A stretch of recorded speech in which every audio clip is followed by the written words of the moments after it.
Magingay mga kaboyong! So, kamusta po tayo dyan? Kamusta po tayong lahat? Kung nasan po kayong lugar, sana nasa mabuti po kayong kalagayan. So, natapos na po yung bagyo. So, sana po naka-move on na po tayo sa lahat po ng mga nasalanta. Sabi nga nila, ang Pilipino, laging lumalaban yan. Right, mga kaboyong? So, ito, matagal tayo hindi nakapag-vlog. Almost 6 months. So, yung time na medyo daw nakapag-vlog mga kaboyong, so dito lang po ako sa bahay. So papakita ko lang, ipiplex ko lang po sa inyo yung mga places, yung mga area ko dito sa bahay kung saan ako nag-stress reliever ko. Ginagawa bagay ba? So hindi na ako lumalabas kung saan man, dito lang sa bahay. So dito ko na lang po binubuhos lahat. Of course, siyempre sabi nga na no place at home. Right mga kaboyong, so samahan nyo ako. Reflex ko lang kung saan ako nagbumuni-muni pag stress. Right? Stress lang, normal lang yan. Alright? Goodbye mga kaboyong! Magingay! Wait a minute. Who are you?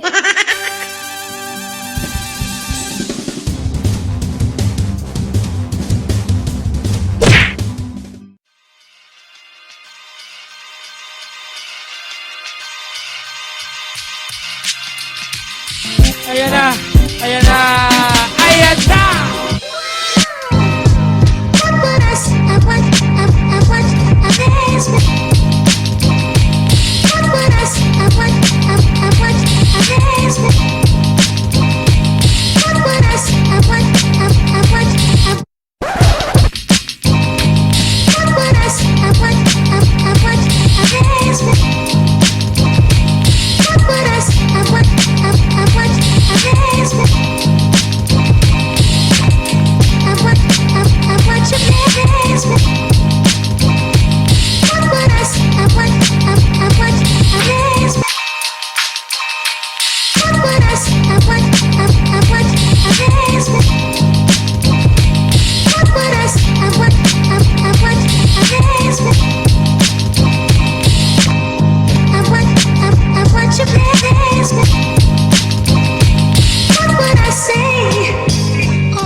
Ginagawa mo?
mga kaboyong, so yun nga po. So nakita nyo po kung saan po ko tumatambay dito sa aming maliit na bahay. So mga alaga kong mga hayop siya nagbibigay sa akin ng mga oras sa kahit pa paano, nakakalibang.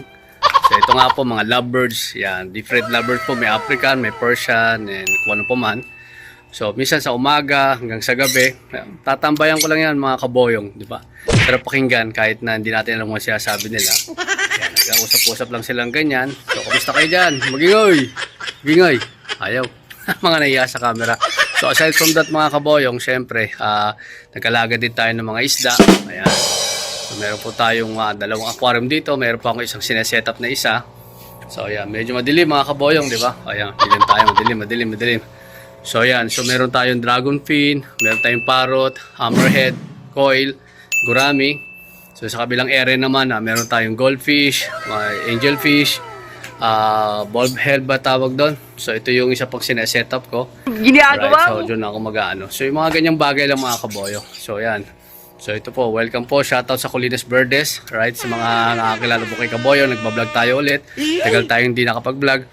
So ito po yung isa pang stress reliever mga kaboyo. Itong aking minibar. Right, share ko na sa inyo mga kaboyo kung anong meron dyan. Right. Magsipilo ka ha! Dilaw na ipin mo!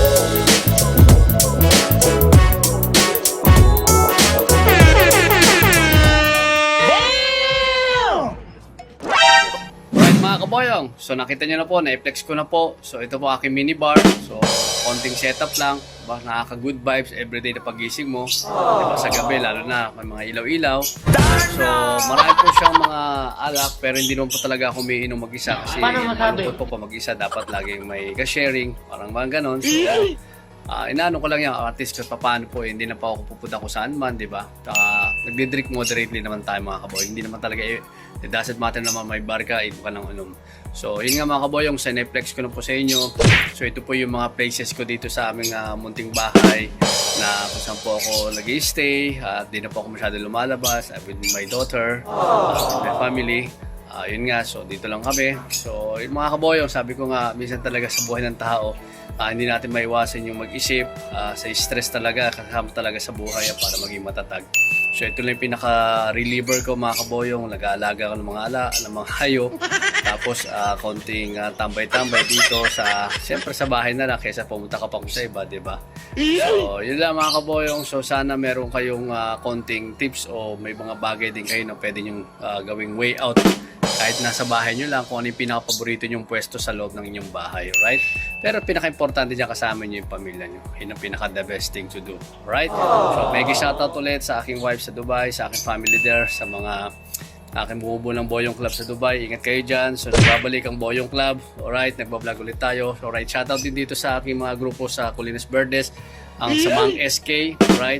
SK meaning sinampal ng kahirapan. Alright, so shoutout mga ka-SK ko dyan. At shoutout din sa Marikina, pasukan na po. See you all mga Fortune Elementary School. Magkikita-kita tayo, magkukulitan tayo ulit dyan. Alright? And shoutout po sa lahat mga sumusubaybay sa aking small YouTube channel. So mga kaboyong, so itong vlog ko lang to, talagang sinare ko lang po kasi talagang 6 months po ako hindi nakapag-vlog. So talagang dito lang po ako sa bahay. So okay pa si Kaboyong, huwag kayo mag-alala. Paano masabi? Talagang dumadaan tayo sa ganito pagsubok. Humihinto, pwede magpahinga, pero huwag susuko. Alright mga Kaboyong, so God bless everyone. And lagi kong sabi, good vibes everyday, be thankful everyday. Pag-ingay tayo everyday, alright? Pag-ingay!